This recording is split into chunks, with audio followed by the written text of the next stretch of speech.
Hello बच्चों, let's see this question. RQ is defined as option A volume of CO2 evolved is equal to option of O2 consumed. ये बिल्कुल नहीं होता. RQ होता क्या है? RQ होता है श्वसन के दौरान निकलने वाली CO2 और यूज होने वाली O2. इनका अनुपात जो है वो कहलाता है RQ. तो ये हमें अनुपात चूज करना है. Option B volume of O2 consumed, तो ये RQ का जो है जस्ट उल्टा हो गया. ऐसा नहीं होता है. Volume of CO2 evolved and volume of O2 consumed.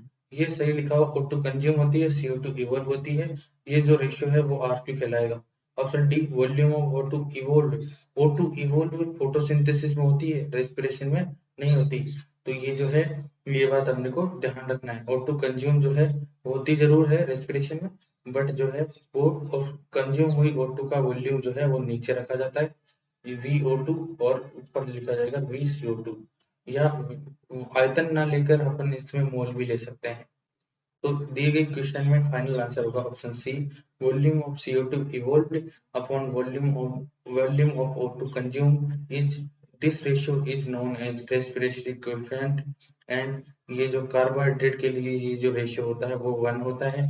Lipid और फैट के लिए बात करें तो लिपिड के लिए होता है 0.7, और प्रोटीन के लिए बात करें तो ये होता है 0.9. ऑर्गेनिक एसिड के केस में होता है ये मोर देन 1.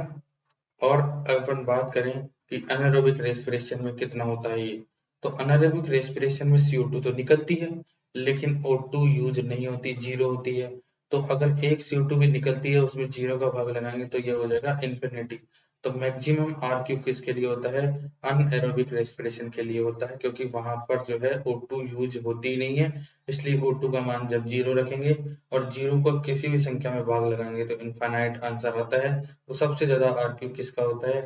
सबसे ज्यादा RQ होता है अनारोबिक रेस्पिरेशन का.